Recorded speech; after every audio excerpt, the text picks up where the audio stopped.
The soul or entity is highly individualized spiritual energy. It forms whatever body you now wear, and is the motive power behind your physical survival, for from it you derive your vitality. Consciousness can never be still, but seeks further creativity. The soul, therefore, or entity, endows three-dimensional reality and the three-dimensional self with its own properties. The abilities of the entity lie within the three-dimensional self. The three-dimensional self, the actor, has access to this information and to these potentials. In learning to use these potentials, in learning to rediscover its relationship with the entity, the three-dimensional self raises still further the level of achievement, comprehension, and creativity. The three-dimensional self becomes more than it knows. Not only is the entity strengthened, but portions of it, having been actualized in three-dimensional existence, now add to the very quality and nature of that existence. Without this creativity, planetary life in your terms would always be sterile. The soul or entity then gives breath to the body and to the three-dimensional self within it. The three-dimensional self then goes about its purposes of opening up new areas of creativity. Entities or souls, in other words, send out portions of themselves to open up avenues of reality that would not exist otherwise. The three-dimensional selves, in existing within these realities, must focus their attention there completely. An inner awareness gives them a source of energy and strength. They must, however, come to understand their roles as actors, finally, from their roles, and through another act of comprehension, return to the entity. There are those who appear within these plays fully aware. These personalities willingly take roles, knowing that they are roles, in order to lead the others toward the necessary realization and development. They lead the actors to see beyond the selves and settings they have created. These personalities from other levels of existence oversee the play, so to speak, and appear among the actors. Their purpose is to open up within the three-dimensional selves those psychological doorways that will release the three-dimensional self for further development in another system of reality. Now, you are learning to be co-creators. You are learning to be gods as you now understand the term. You are learning responsibility, the responsibility of any individualized consciousness. You are learning to handle the energy that is yourself for creative purposes. You will be bound to those you love and those you hate, though you will learn to release and lose and dissipate the hatred. You will learn to use even hatred creatively and to turn it to the higher ends, to transform it finally into love. I will make this clearer in later chapters. The settings in your physical environment, the sometimes lovely paraphernalia, the physical aspects of life as you know it, are all camouflages, and so I call your physical reality a camouflage. Yet these camouflages are composed of the vitality of the universe. The rocks and stones and mountains and earth are living camouflage, interlocking psychic webs formed by minute consciousnesses that you cannot perceive as such. The atoms and molecules within them have their own consciousness, as do the atoms and molecules within your body. Since you all have a hand in forming this physical setting, and since you are ensconced yourself in a physical form, then using the physical senses you will only perceive this fantastic setting. The reality that exists both within it and beyond it will elude you. Even the actor is not entirely three-dimensional, however. He is a part of a multidimensional self. Within him, there are methods of perception that allow him to see through the camouflage settings, to see beyond the stage. He uses these inner senses constantly, though the actor part of himself is so intent upon the play that this escapes him. In a large manner, the physical senses actually form the physical reality they seem to only perceive. They are themselves part of the camouflage, but they are like lenses over your natural inner perceptions that force you to see an available field of activity as physical matter, and so they can be relied upon only to tell you what is happening in a superficial manner.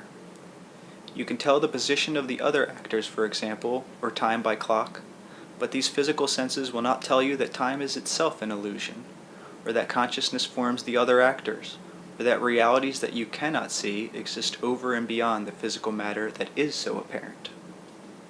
You can, however, using your inner senses, Perceive reality as it exists apart from the play and your role in it. In order to do this, you must, of course, momentarily at least turn your attention away from the constant activity that is taking place. Turn off the physical senses, as it were, and switch your attention to those events that have escaped you earlier. Highly simplified indeed, the effect would be something like changing one set of glasses for another, for the physical senses are as artificial, basically speaking, to the inner self as a set of glasses or a hearing aid is to the physical self.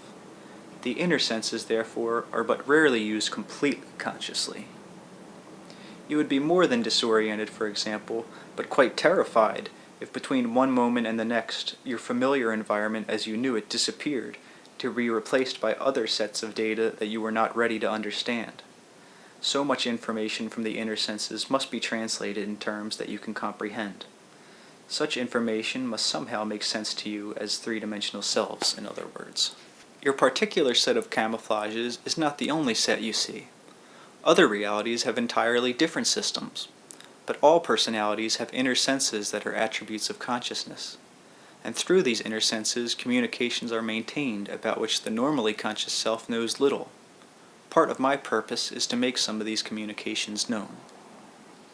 The soul or entity, then, is not the self that reads this book. Your environment is not simply the world about you as you know it, but also consists of past life environments upon which you are not now focusing. Your real environment is composed of your thoughts and emotions, for from these you form not only this reality, but each reality in which you take part.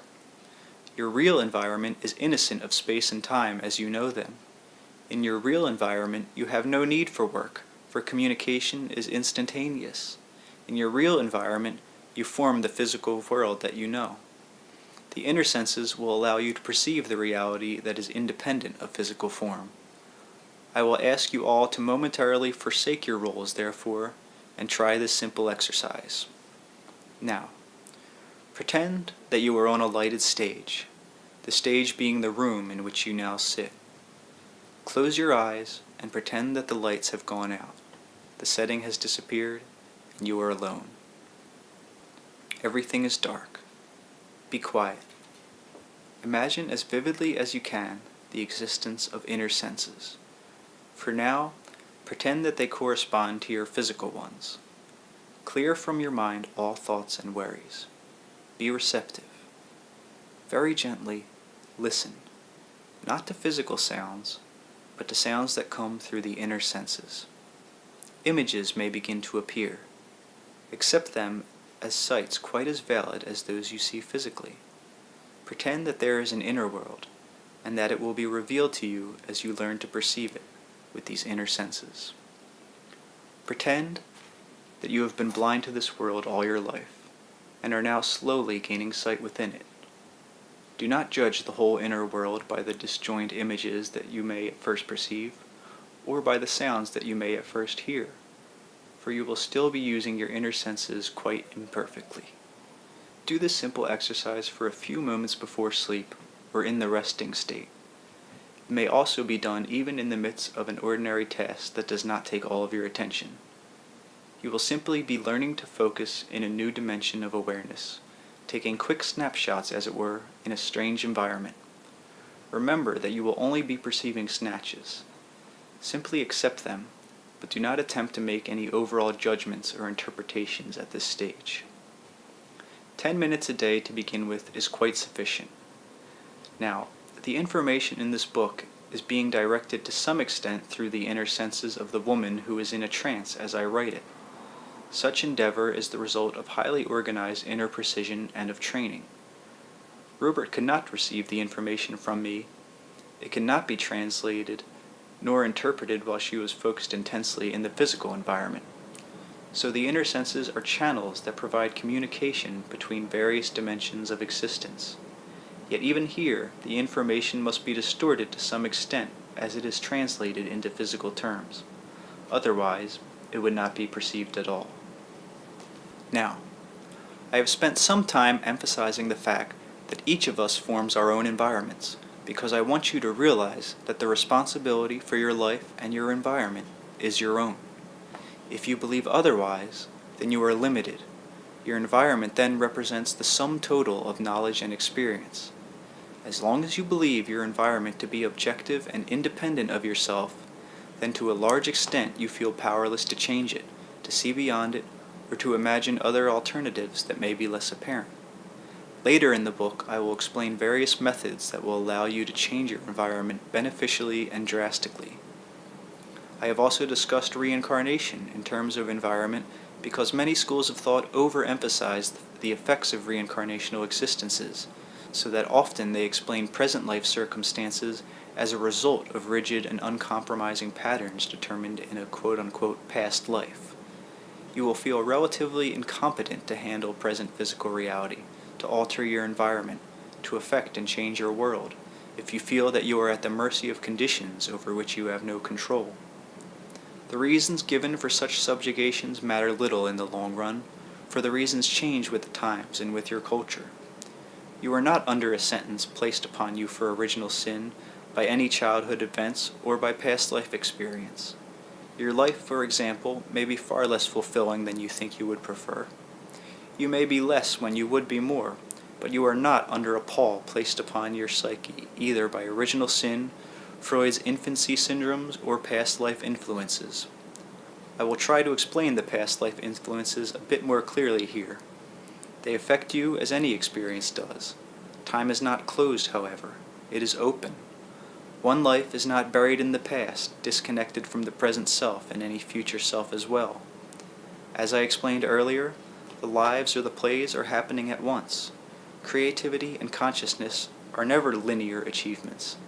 In each life, you choose and create your own settings or environments, and in this one, you chose your parents and whatever childhood incidences that came within your experience. You wrote the script. Like a true absent-minded professor, the conscious self forgets all this, however, so when tragedy appears in the script, difficulty or challenges, the conscious self looks for someone or something to blame. Before this book is done, I hope to show you precisely how you create each minute of your experience, so that you can begin to exert your true creative responsibility on a conscious level, or nearly so. As you read this book, now and then look about you at the room in which you sit.